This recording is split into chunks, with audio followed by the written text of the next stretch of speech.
Fortune.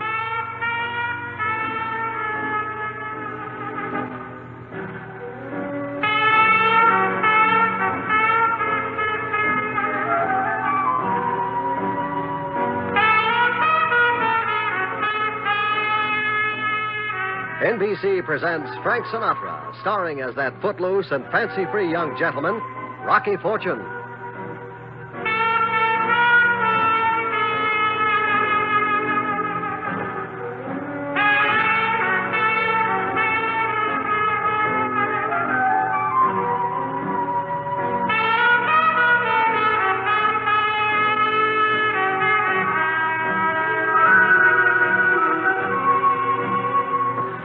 Hi.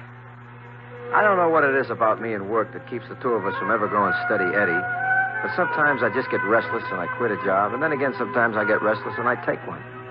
This time I took one. Night counterman at an all-night Hamburg diner. The diner was located on the Lower West Side, right between a saloon and a dance hall. Those who liked weak drinks went to the saloon, and those who liked strong women went to the dance joint. Nobody came to the diner. Nobody but Trouble.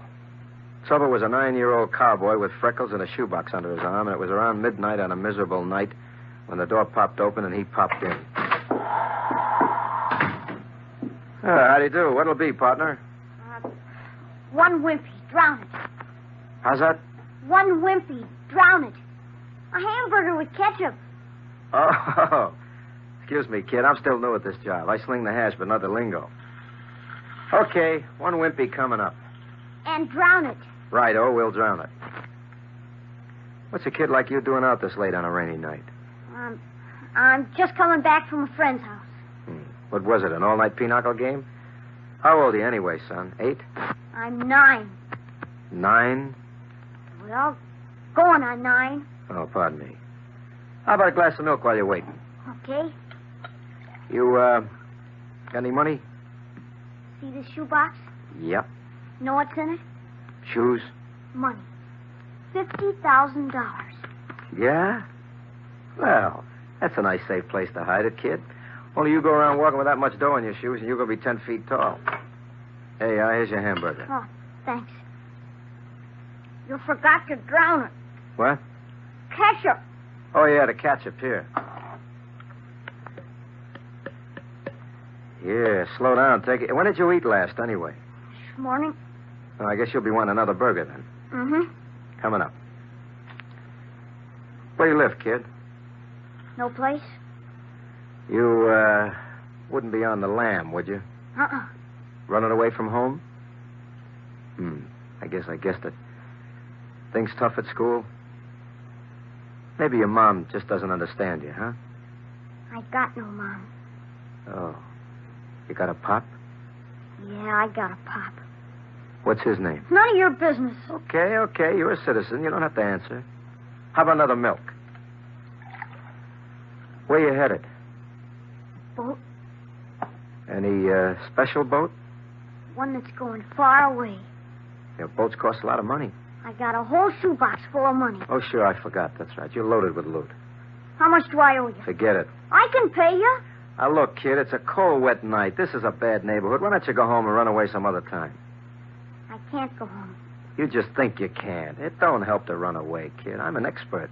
I've been running all my life. I can't go home. I'll call a friend of mine who's a cop, and he'll take Get you... away from that telephone, mister. I got a gun in my pocket, and I'll shoot you. Oh. I didn't know you were a desperado. Who is it, Billy the Kid or Jesse James? Just tell me how much, and I'll get out of here. Hamburger, 2 glasses at 40 cents. Okay. Here's $1. Keep the change. Thanks, Well, what do you know? What's the matter? Nothing, not a thing, kid. I was just admiring the lifelike engraving here of President Howdy Doody.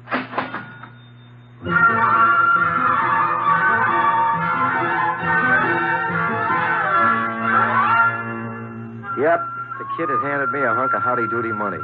But I make like it's the real stuff and ring it up. He starts to climb down off the seat, hanging onto his small shoebox full of Howdy Doody dough like his life depended on it. All of a sudden, he looks awful small and scared. He reminds me of the way I must have looked myself when I took off from the orphan home at the advanced age of 10 years. Well, I gotta be shoving off. So long. Thanks for the tip.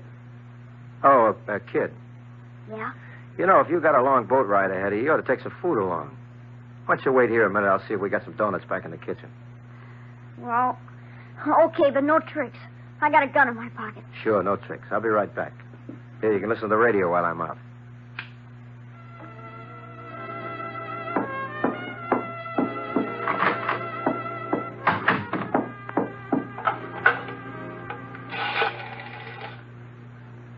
Hello, operator. Give me the 21st precinct. Uh-huh. Hello, is Detective Sergeant Finger there? Yeah. Hello, Finger. This is Rocky. Rocky Fortune. Listen, I got a scared young kid down here at the Oasis Diner on Fleet Street. Uh-huh. A runaway. Can you send somebody down to pick him up? I can't leave the joint. Yeah, sure. I'll stall him. Thanks, Sergeant.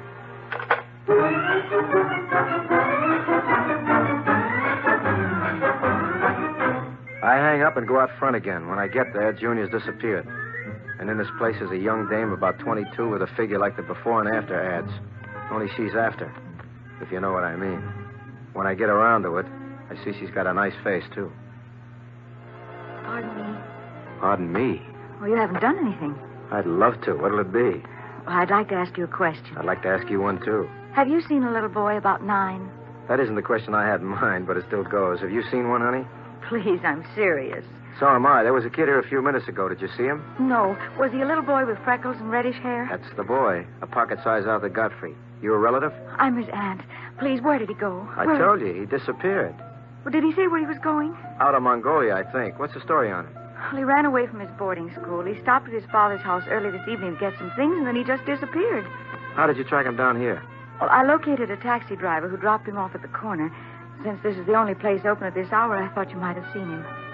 How come his pop didn't notify the cops? Well, I thought he had. Don't you have some idea which way he went? Well, you might try the waterfront. He mentioned hopping a boat. Oh, thank you.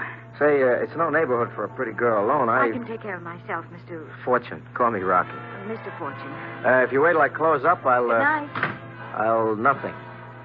Concerning the holdup of the shoe company payroll last night, police still have no clue as to the identity of the 4 men who stole the money. They wore Halloween masks. The smallest seemed to be the leader, and an all-points bulletin has been broadcast by the police in an effort to prevent the men from getting beyond... I heard. Step over here. What is this? You hide. Okay. I'm looking for a kid, 9 years old. Freckles, red hair. Who isn't? You want me to hit him, boss? Take it easy, Moose. You seen him? What if I have? You'll tell me. Suppose I don't feel like. Okay, boss. Okay. Ooh. Well? Okay, he was here and he left. Did he have anything with him? Just an old shoebox. Which way'd he go? How should I know? Maybe you saw. I didn't. Now, how about taking your gorilla and getting out of here? Can I hit him, boss? Take it easy. Did he say anything? Anything happened while he was here? He said he was running away from home. A dame comes in and she says she's his aunt. I told her I didn't know where he was. That's all. That's all. You sure? I said that's all. Moose. Boss? Make sure. Okay. Oh. Still sure? I'm sure. Well? I told you. He's sure. Come on, Moose. Thanks, Park.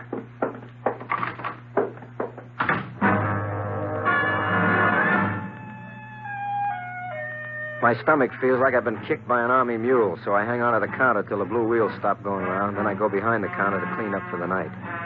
I hear a noise which seems to be coming from inside a big trash can we keep there, and I figure we got mice again, so I open it.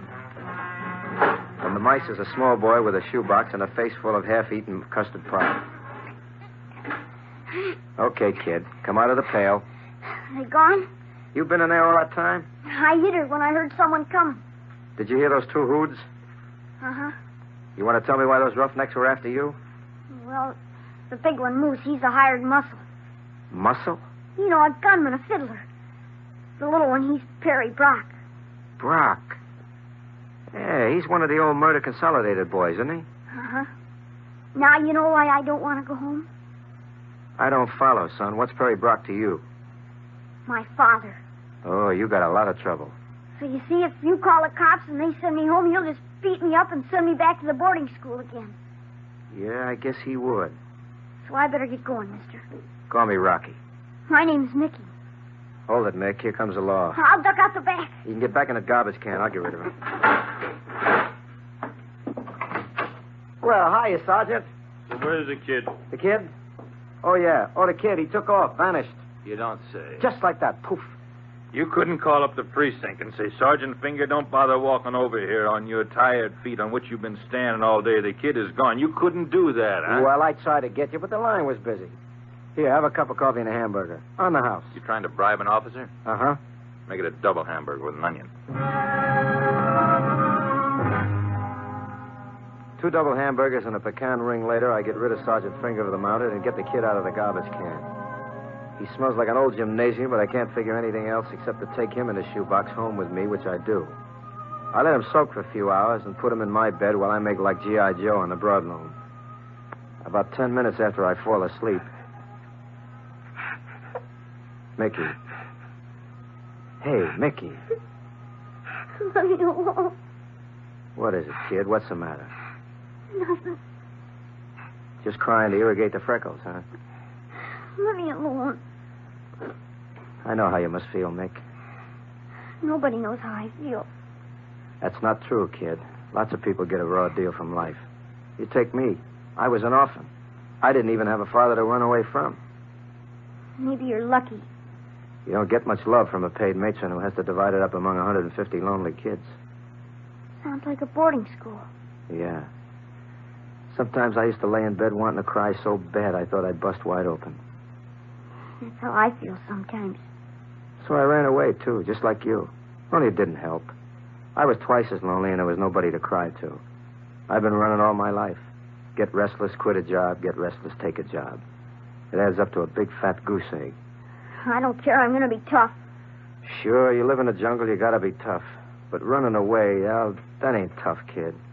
Why don't you go home to your dad? I can't. Why not? He don't want me. He never wanted me. He never even lived with me and Mom. Never? Uh-uh. After Mom died, I lived with my Aunt Annie, Mom's sister. But then she and Dad had a big fight, and he sent me away to boarding school.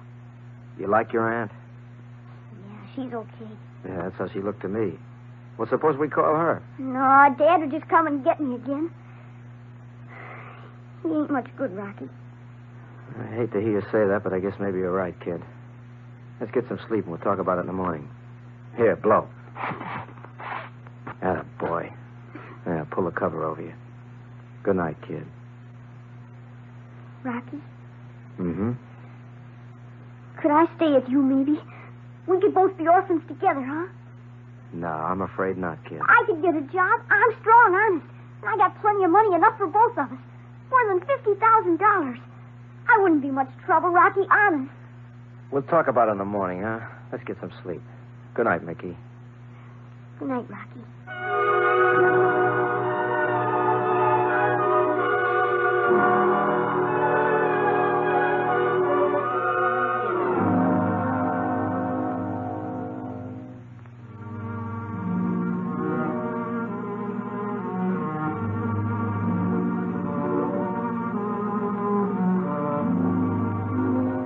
I don't get very much sleep. I'm thinking about this poor kid with his box full of howdy-doody money and what I'm going to do about him.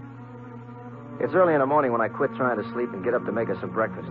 I almost fall on my face tripping over the shoebox. My foot goes through the cover and I pick it up to tie it again. 5 seconds later, I'm burning up the telephone switchboard. Operator, give me the 21st precinct. Yeah. Hello. Sergeant Finger still on duty? Uh-huh. Sarge, this is Rocky. Now, listen to me. I got that kid again. He's asleep in my room. Yeah. Not only that, but he's got a shoebox with enough government folding money in it to choke a dinosaur. I'm not dreaming, Sarge. Get over here, will you? 25 Bleakman. Okay. Okay, put your hands up. Hey, wait a minute. This is a real gun, Rocky, and it's loaded, so get 'em up. Now, be careful with that thing. You're some pal. All that stuff you told me last night, how you knew what it was like. Now you're calling the cops to send me home. Mickey, listen to me. It's wrong what you're doing. You said you gotta be tough. Well, I'm gonna be tough. I didn't mean tough that way. If you took that money from someplace, give it back. Give it to the cops. And give them that gun before you get hurt. Not me. I'm gonna be tough. You're going to wind up like your old man, Mickey. He's tough, too. The wrong kind of tough. Now, come on now. Wait here for this detective friend of mine. I ain't going to no police station. Look, in case you don't know it, kid, there's nobody lives it up like a lost kid in a police station. Honest, they put you up on a desk. They buy you ice cream cones, double dips. They read your comic books, take your picture, wearing a copper's hat. And then my pop comes and takes me home and beats me up. Rocky, I'm getting out. Okay, Mick. Good luck. You said when you live in a jungle, you gotta be tough. Well, I'm gonna be tough. I'm gonna be tougher than anybody.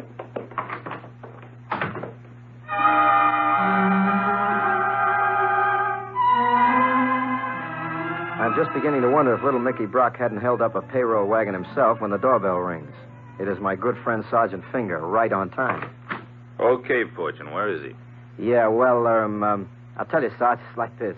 I found the money inside the shoebox, see, and I turn around and the kid's got a real tough-looking automatic pointed right at my bread basket. Now, hold it, and you just let me figure it out real slow-like.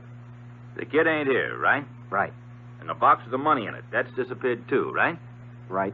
Now, how about the laughing gas? Is that gone too, or you just have these hallucinations on soda pop? Now, look, Sarge. Now, you look, Fortune. This is the second time you got me out on a wild goose chase. You ever read the story of the boy who cried wolf? Well, you're him, see? And the next time you want a cop, don't bother to call. I ain't coming. You understand that, Fortune? Don't call us. We'll call you. I am still standing there like a boy with egg on his face when the telephone rings. Yeah? Mr. Fortune? Yeah? This is Ann Prentice, Mickey's aunt. Good morning. I thought perhaps you might have seen Mickey again last night. How did you get my phone number? I called the diner. The day cook gave it to me. Well, as a matter of fact, lady, I did see him. He slept here last night. What? Oh, where is he now? Search me. He took off again. We've got to find him. Look, he don't want to be found. He wants to be lost. Well, his father thought he might have come to my place for some reason. He's half frantic. I'll bet he is. Since you know what he looks like, could you help me look for him? This is my day off, lady. Please, Mr. Fortune. Yeah. Where do you live? 15 South Place, apartment 5B. Powder your nose, baby. I'll be right over.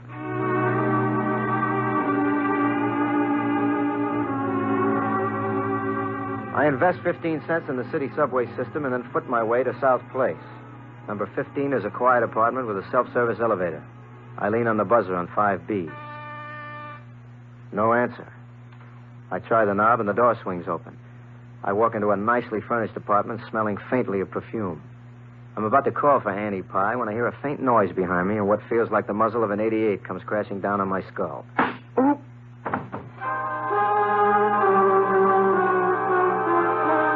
On your feet, punk. Huh? You heard. Up. Rocky, are you all right? Up.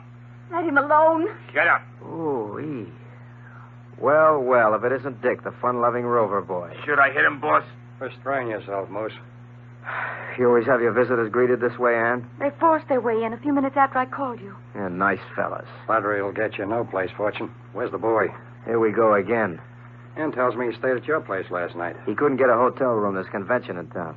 Very amusing. I thought you said you didn't know where he was. I didn't. I found him in the garbage pail. Now, boss.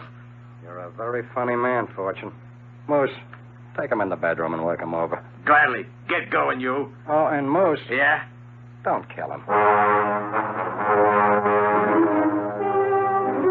Moose shoves me into the bedroom and closes the window to the fire escape. Then he closes the door. Then he closes my left eye. And then he closes my right eye.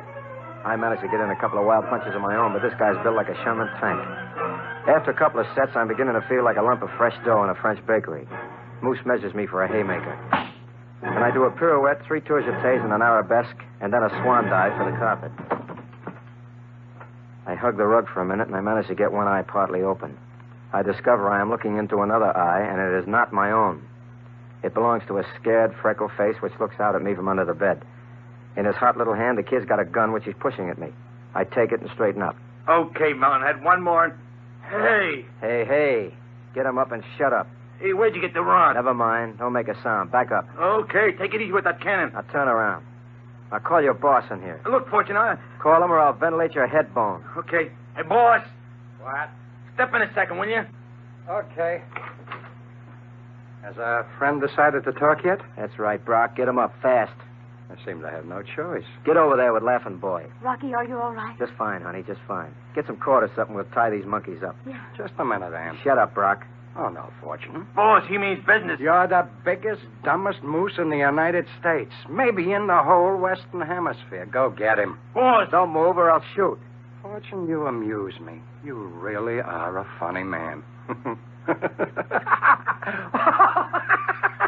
What's so funny, boss? That gun. Look at it, you numbskull. It's a water pistol.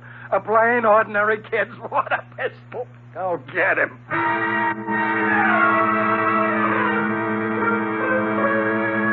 Perry reaches into his pocket for his own artillery, and Moose starts after me.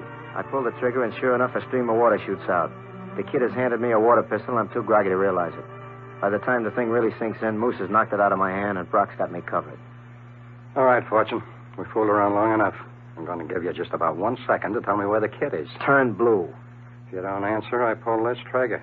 And this is no water pistol. You're wasting your breath, pal. Okay, start praying. Rocky, tell him. No. Okay, meathead, you asked for it. Okay, hold it. Drop the rod. I saw your ugly puss on a fire escape finger, but for a couple of seconds I thought you were going to let him do it. I ought to, Fortune. Do you mind if I ask what brings you? Some kid walks into the precinct this morning right after I saw you. He drops a shoebox on the sergeant's desk and walks out. Shoebox has got $50,000 in marked money from the payroll robbery. Took us a while to catch up, but we finally trailed the kid here and spotted him on the fire escape. Now, don't tell me he's disappeared again. Nah, he's just hiding. Get these hoods out of the room and I'll find him. Okay, you two, move. Will you show me the phone, lady? I gotta call the wagon to haul these punks away. With pleasure. Go on. You lead the way, Perry. Mickey, come on out, son. Is it okay?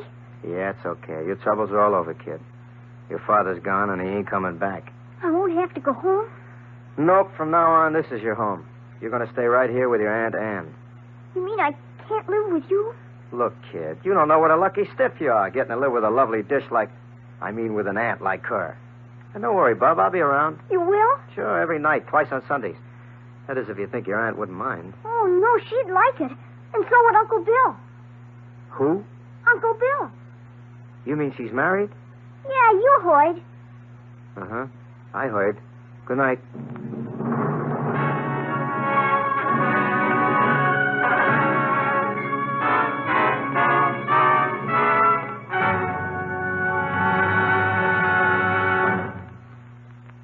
NBC has presented Frank Sinatra as that footloose and fancy-free young gentleman, Rocky Fortune.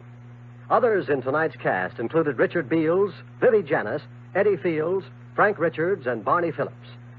Tonight's script was written by George Lefferts and based on a story by Robert Senadella.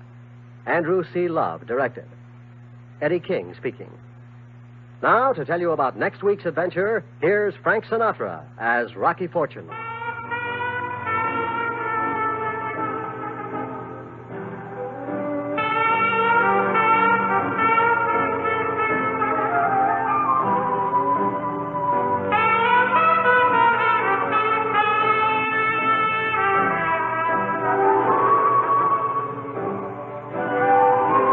Next week, I get a job that pays $100 an hour, which is pretty good pay if you live so long.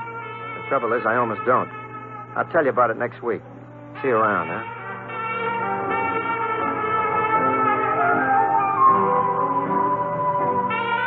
Now, enjoy Fibber, McGee, and Molly on the NBC Radio Network.